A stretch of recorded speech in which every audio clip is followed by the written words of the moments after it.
para responder àquela questão clássica que é: avariou um eletrodoméstico, quem é que é responsável pela sua reparação?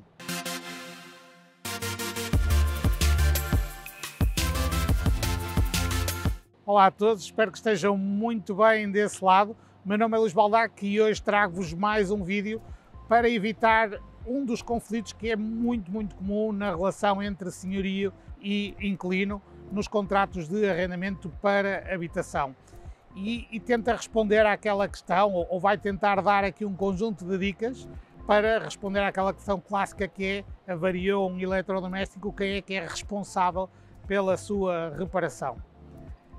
A primeira dica, que é muito importante em qualquer relação, é estabelecermos as regras dessa relação à partida, independentemente da regra, mas que ela esteja muito definida e que seja muito clara para as duas pessoas dessa relação. E neste caso em concreto, aquilo que nos permite definir as regras, apesar de já haver uma série de definições que estão definidas em termos de lei, e para os contratos de arrendamento aqui em Portugal, o NRAO é a legislação que define as regras do ponto de vista genérico para os contratos de arrendamento,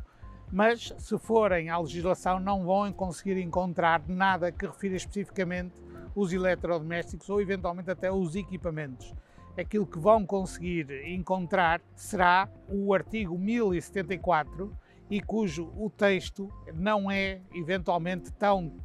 claro para todas as partes. Mas basicamente o que o artigo 1074 diz é: cabe ao senhorio executar todas as obras de conservação, ordinárias ou extraordinárias, requeridas pelas leis vigentes ou pelo fim do contrato,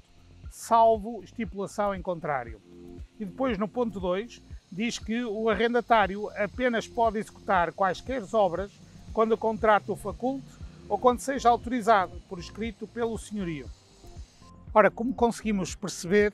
o texto eventualmente não é tão claro quanto à utilização dos eletrodomésticos. E o que é que quer dizer com isto? Do ponto de vista do proprietário, muitas vezes existe a disponibilidade para substituir um eletrodoméstico que tem uma avaria bastante significativa e que, portanto, numa utilização mais contínua do imóvel, faz sentido substituir aquele equipamento, pôr lá um novo que vai durar depois vários anos.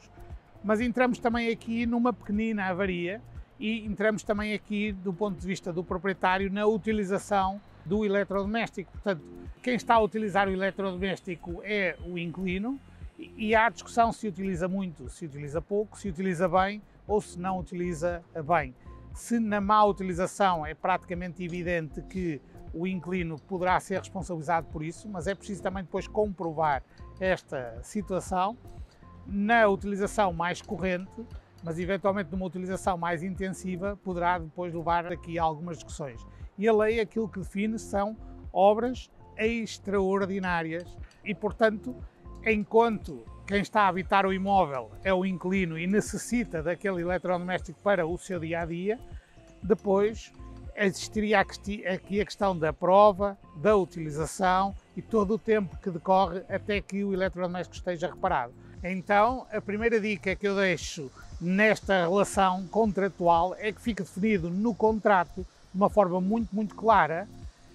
quem é que é responsável pela reparação e em que condições. Se vai ser sempre o senhorio, se vai ser sempre o inquilino, se vai ser apenas o inquilino naquelas reparações mais comuns, mas que não obrigam à substituição do eletrodoméstico, e depois o proprietário nos outros casos em que a reparação já fica mais cara do que adquirir o novo.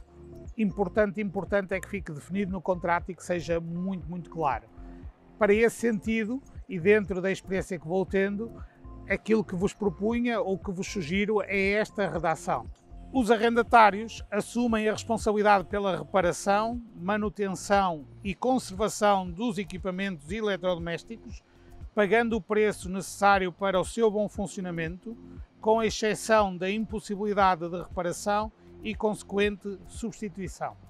E as vantagens desta redação, pelo menos que ao longo do tempo tem sido mais comumente utilizado, se bem que há casos muito pontuais em que as partes definem de forma distinta. A primeira parte é que fica muito claro, neste caso, nesta proposta de redação, é que o inquilino vai corrigir aqueles problemas que podem surgir pontualmente ao longo da sua utilização e que o senhorio vai substituir o eletrodoméstico se ele tiver chegado ao seu fim de ciclo ou se a reparação já for mais dispendiosa do que a substituição por um novo. Portanto, esta regra muito clara permite evitar aqui o conflito quando surge esta perturbação. O segundo aspecto, na ótica dos proprietários, é que permite evitar sobrecustos com o rendimento que está previsto em termos de contrato e retira aqui alguma incerteza que, do ponto de vista dos proprietários que estão a arrendar um imóvel para terem rendimento, pretendem ou gostam normalmente de evitar estas surpresas. O terceiro aspecto tem a ver com o inquilino e tem a ver com a rapidez de correção desta situação e, portanto, como é uma situação muito ágil e que só depende da ação do inquilino, normalmente evita que haja uma autorização da parte do senhorio e, portanto, permite que o inquilino controle a utilização do imóvel, que é isso que ele pretende, não é? Por outro lado, há depois aqui, quer para este caso, quer para outros casos, estou a pensar aqui, por exemplo, na questão do ar-condicionado, é muito importante que no contrato fiquem definidos 4 aspectos. O primeiro é que fique listado quais são os equipamentos que integram o imóvel na data de arrendamento. O segundo aspecto é que quais são as manutenções que estão previstas, por exemplo, no caso do ar-condicionado, há manutenções muito frequentes, como a limpeza dos filtros do ar, ou então mesmo as vistorias anuais ou bianuais que têm que ser realizadas, ou no caso, por exemplo, de caldeiras também a gás. Estou-me a lembrar aqui 2 casos rápidos, portanto é importante que no contrato fique definido exatamente qual é o plano de manutenção e conservação para aqueles equipamentos. O terceiro aspecto importante para evitar conflitos é que, mesmo que seja uma responsabilidade do inquilino, o inquilino tenha sempre o cuidado de comunicar ao senhorio que, olha, avariou este eletrodoméstico e, portanto, vamos fazer a orçamentação e a reparação do mesmo, ou vamos só fazer a orçamentação e depois vemos se faz sentido ou não reparar ou substituir o eletrodoméstico, mas esta comunicação junto ao senhorio daquilo que ocorre no imóvel é muito importante para que o senhorio também tenha uma noção daquilo que está a acontecer na sua propriedade. E por último, é também bastante importante que o senhorio que não pretende ter imprevistos tenha também um seguro multirriscos para poder estar coberto, quer para questões mais graves e eventualmente também esse seguro cobrir estas anomalias em termos de eletrodomésticos. Espero que estas dicas ajudem a evitar conflitos na relação entre senhorio e inquilino. É relativamente simples, se as regras estiverem definidas à partida,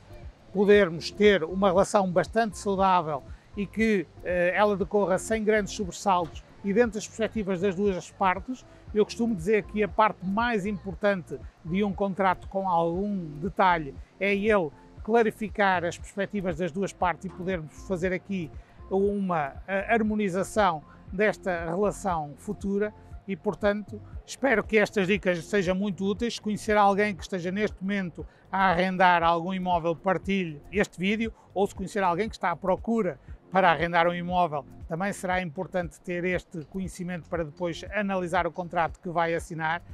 E espero também que subscreva o nosso canal para poder ser o primeiro a ser notificado na próxima dica, no próximo imóvel ou para acompanhar o mercado imobiliário conforme nos vamos transmitindo diariamente. Meu nome é Luís Baldaco, da parte da Invest Team, e espero ver-nos no próximo.